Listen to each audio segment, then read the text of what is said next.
Thank you very much. It was a joy putting that together, as you can tell, as it was looking back on the life of Bob Long. Bob named us the Newsgeezers. Some of the people in this room, some of the women have objected. We held a vote one day. Newsgeezers won. Is Kelly Lang here? And Kelly still comes back. And so does Linda Deutsch, who also objected to the name, but it's Bob Long's in perpetuity. I'd like to open the floor up now and call up Jim Halpert. Jim is the Dean of Pharmacy at the University of Connecticut, so nothing to do with the business. He is Bob Long's, Saul Halpert's son, and it's an absolute pleasure to have you here. Thanks, Jim.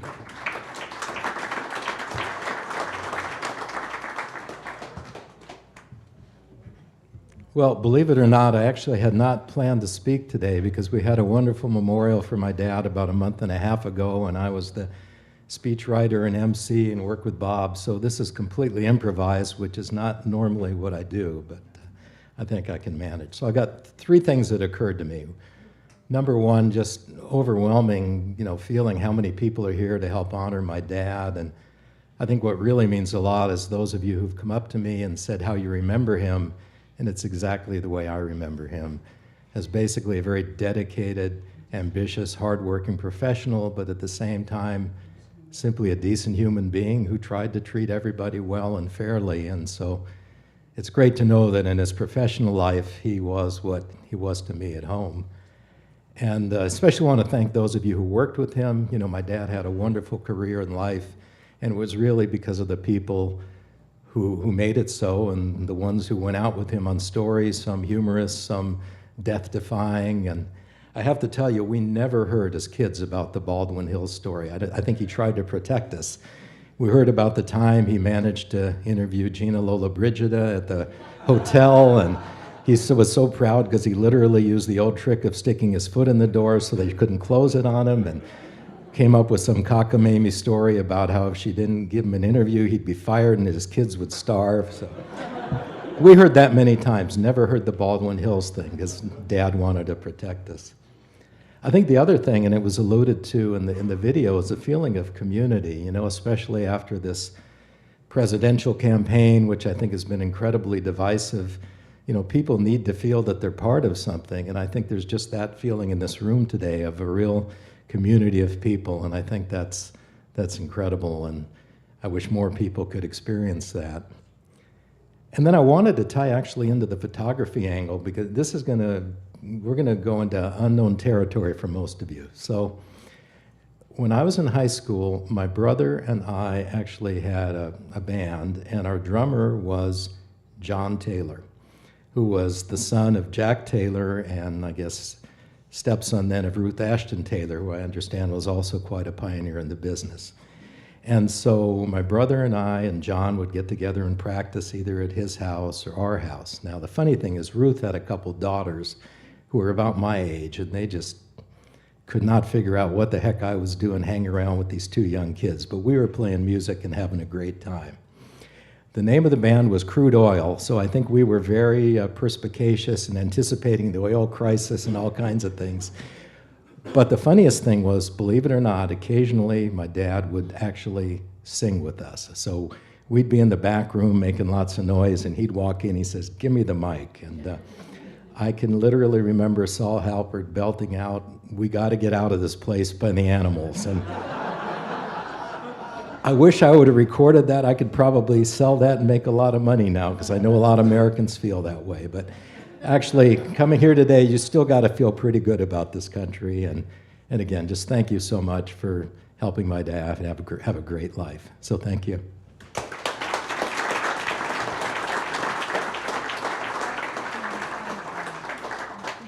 The next person I'd like to introduce was, believe it or not, Bob's cardiologist.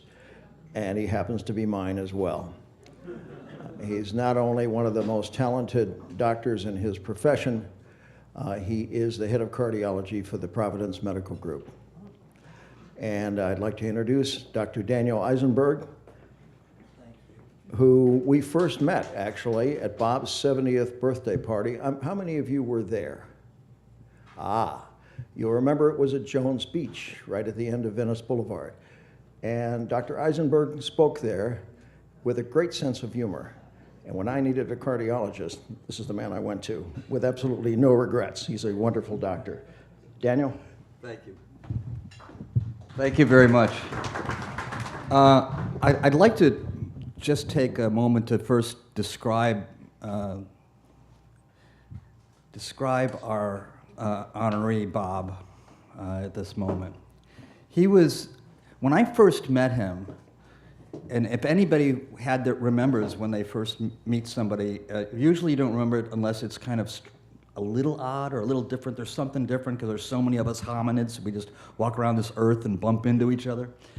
So Long comes into my office, I don't know, 15 years ago, and all I could say when I met him was old school in my head. I mean, I just looked at him, and that's the first thing I mean, everything from the bow tie to the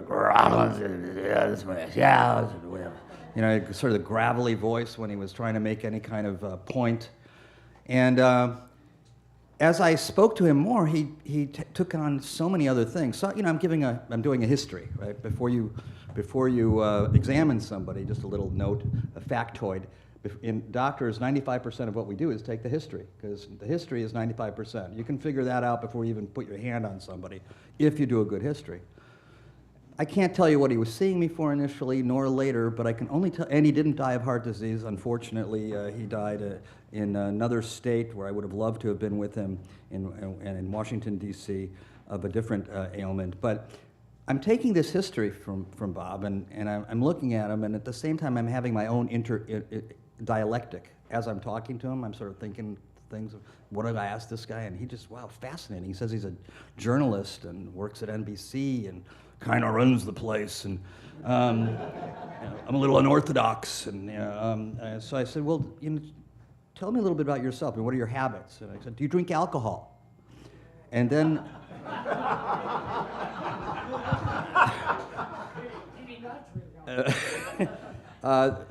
the crowd already has hit us. Pete already hit us when he did not drink alcohol. I'm not going to go there either, but I will tell you, he looked at me. And he says, well,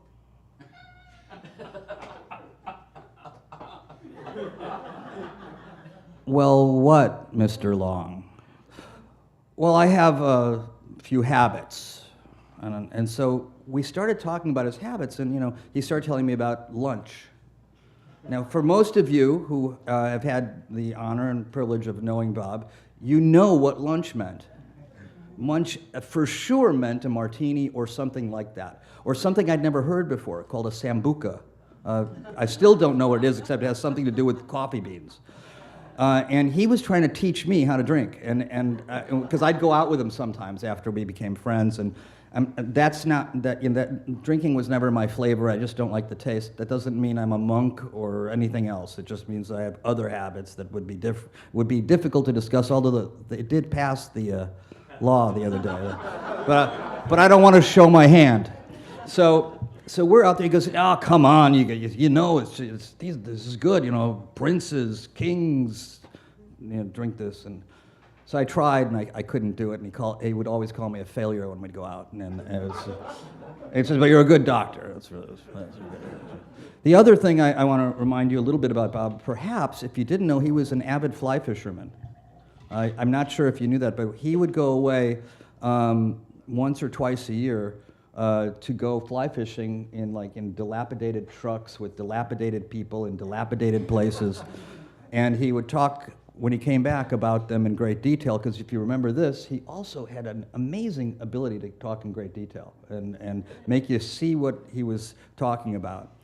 So as I got to know him better, I actually grew to love him, and I think when you say that about another man, it's a little different than if you say it about a woman, or if you're so inclined, we can talk transgender or homosexual, but I'm not going there.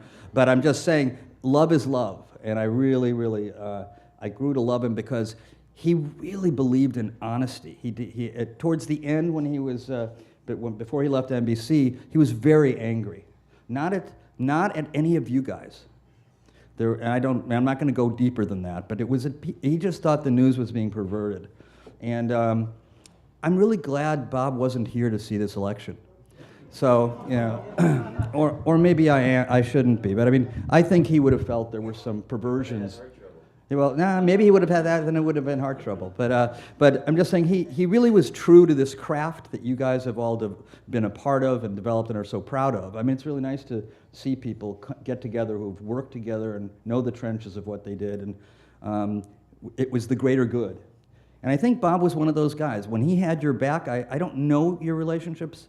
My gut is he had your back. He was a little grumpy at times, but had your back and had the news's back, the newsroom. What was important to him was the people and the product coming out of his area. So, you know, you've been so sweet, Bob. Bob asked me to come here, and it was not hard to say yes. It was an immediate yes. Last time I spoke in front of a crowd that knew Bob Long, it was really, in Yiddish, we'd call it a simcha, a real joy. It was a joyous occasion. It was his 70th birthday. And it felt really, really good to do that, and I was fantastic. I gave a roast like no other. I can't do a roast on Bob.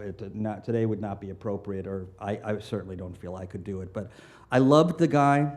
I want you to know that he was loyal to the core, to all of you when he taught, and I don't know your names, but to the core about the people he worked with. Bob was as good as it ever gets, and you know, if we could only resurrect and continue or bring it to these new people that you have in your midst, in your profession, what you do is just as important as anything anybody does and more. I mean, a cardiologist is a dime a dozen. You can even, you know, joke about it, and you're probably right. But the truth and showing the truth at all circumstances and at great peril, both physically and emotionally, I think is a reward worth honoring. And Bob Long, all of your friends are here today. I'd like to honor you by having them stand up and clap their hands. Thank you very much for all you do.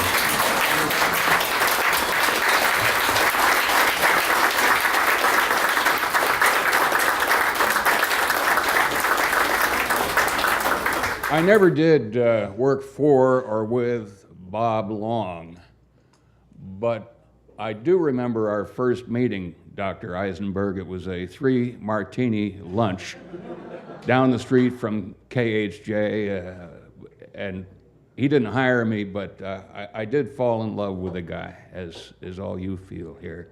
Our paths have crossed a number of times since, and I deeply regretted every time I was with him that I never got a chance to work with him. Now, I'm not going to stand here and say that Saul Halpert was the best political reporter on local television in Los Angeles in the 1970s and 80s, because that goes without saying. What you may not know is that Saul and I shared back-to-back desks in the KNBC newsroom for many years. I was there when I saw his face as he was slowly phased out of political reporting. Then finally he learned he was going to be let go to make room for what amounted to someone with a prettier face. 2 years later, these same decision makers fired me.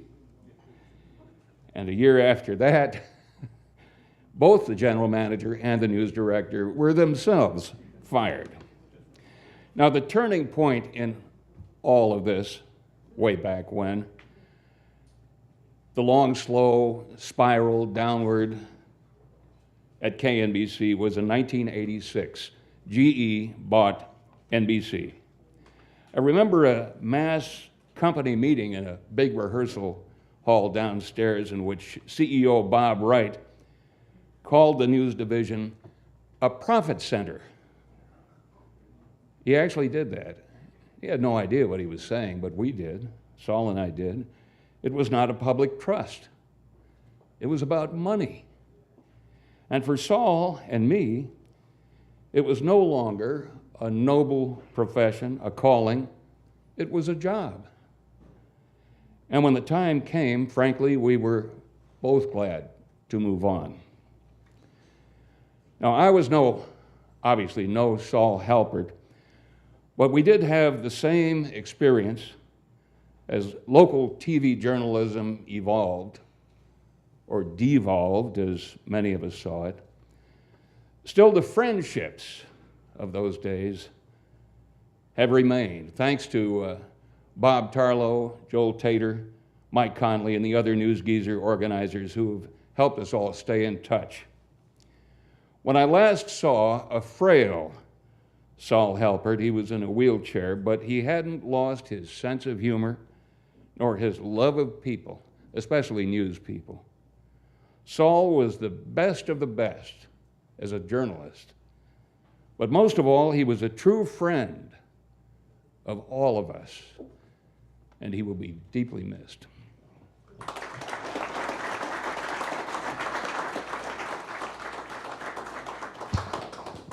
I saw Joe Sullivan waving his hand at me, so Joe, why don't you come up?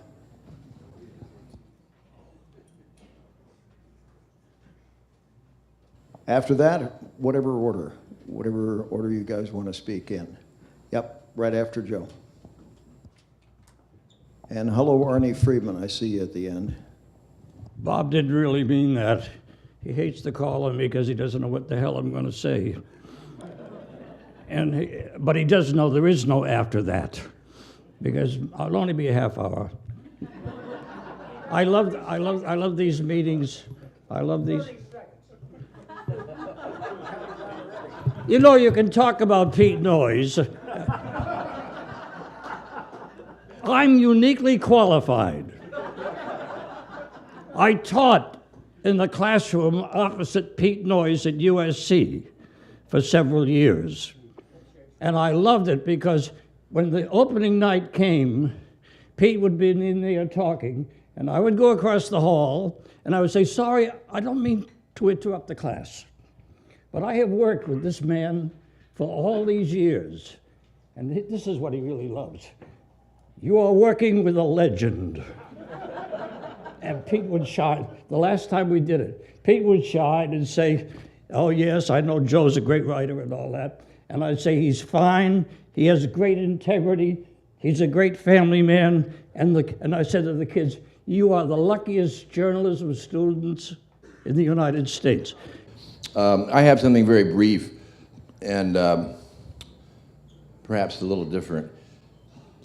Not so many months ago, or maybe a couple of years by now, Applegate and Bob Long were having a kind of cross-country reunion in a spot out here.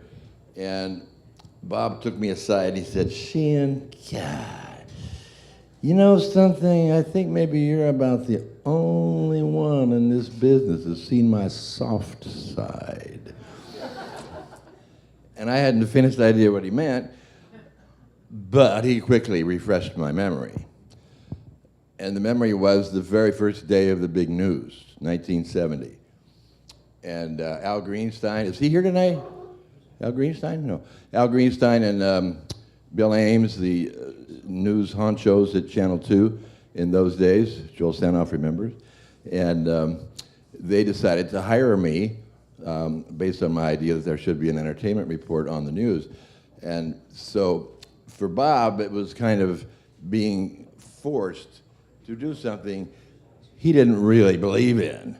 In fact, he said, such bullshit, Sheehan. God, how'd you get on this? I mean, we do news. This is not news. And if it is news, it's very soft news, and what we want to do is hard news. That's how we're going to make a reputation on the big news. And he was kind of testy with me. And then a couple of weeks went by, and then a couple more weeks, and he caught me in the hallway, and he said, you know, your shit's pretty good. I think we can make you fit in. And he gave me a hug. Can you imagine? Bob Long, and that was way back in the 70s when people didn't do a lot of hugging like they do now. Anyway, it's a sweet recall for me, and Bob had a kind of a heart that I don't know if he always gets credit for with all the gruff exterior, but he had a lot of heart. Thank you.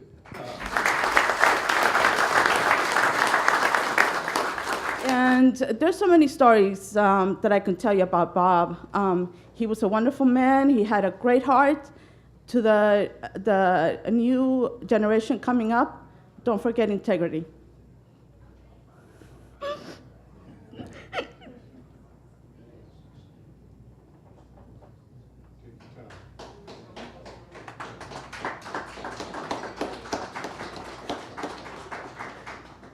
Bob was, whether it was a soft story or hard news, he wanted to make sure that everything was perfect.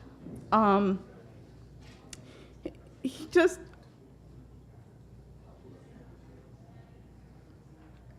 was a wonderful man, and I'm gonna miss him every day.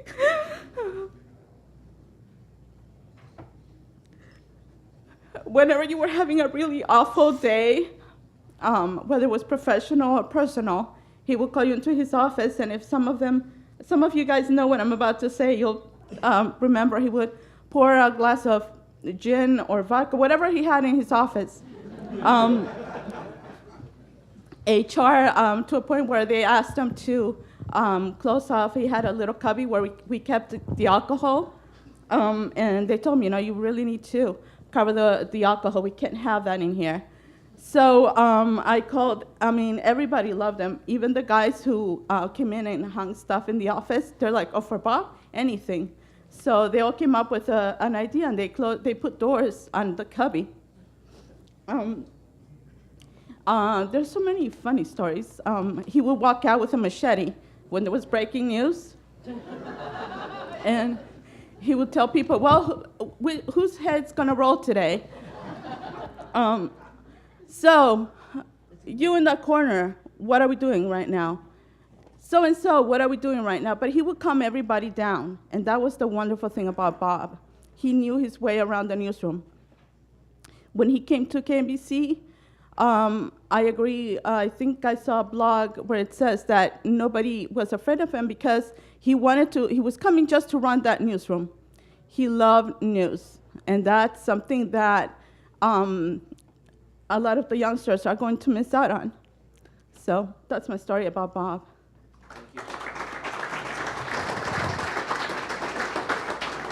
I'd like to bring up Kelly Lang. So she can have her seat. Right? Hello, Kelly. Hi. Oh, who didn't love Bob Long? The stories go on and on. But I have a Saul Halpert story, okay?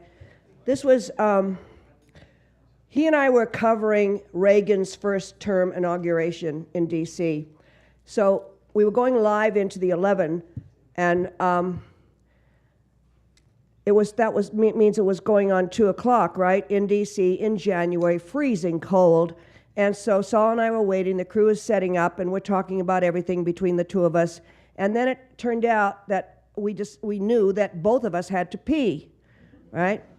So, and we still had time, so Saul went trudging through the snow and behind a tree, and he did his business. And then he came back and he said, okay, Kelly, your turn, we still have time.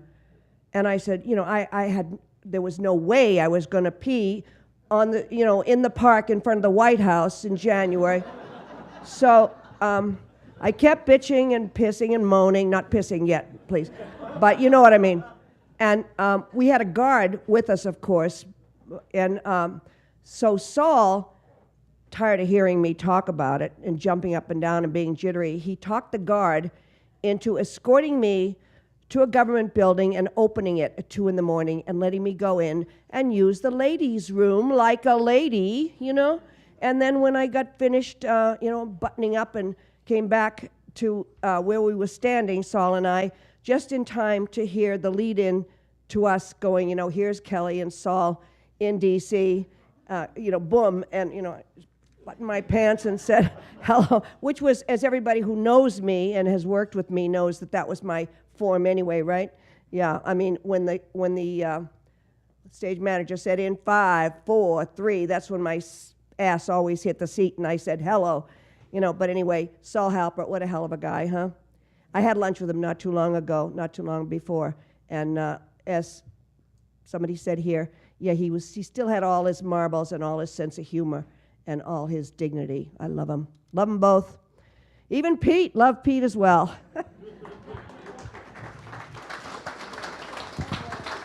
Obviously, if you've got things to say about Pete as well, we would love to hear that, as well as Bob and Saul. And let me call on Jeff Wald next. And Tim will go next after that. Thank you, Bob. This is bittersweet for me. That's all I can tell you. I've had a lot of difficulty accepting Bob Long's death. He hired me in 1973 at Channel 2, and it was a wonderful moment for me. He taught me so much about news and so much about life. And a few years later, I have to tell this story because you can't tell a Bob Long story even if you're tearing up about him not being with us anymore. This was at KTLA. I was news director there the first time, and there was a jackalope on the wall. Anybody know what a jackalope is? That Dave Moore had given me, a photographer at Channel 5. And just out of spontaneity, he picked up this jackalope, he unzipped his pants, he walked down into the newsroom with the jackalope in his pants, in front of my entire newsroom. And Jerry Rubin was sitting there, and if anybody knows Jerry Rubin, remembers Jerry Rubin, who we all loved, Jerry was a little embarrassed about this sort of thing. And he walked out and he went, "Jerry!" And he walked over and he kissed Jerry Rubin on the lips in front of the entire newsroom. So that gives you an idea of the bizarre sense of humor that he had. But on the other side, he had this amazing sense for news. And we shared the SLA shootout together at Channel 2 on May 17th, 1974. I can't give you all the details later on in life. We shared a consulting company along with John Fisher. And we consulted a whole bunch of television stations around the country, and we had some wonderful trips. So if you all give a round of applause for Bob Long, I appreciate it.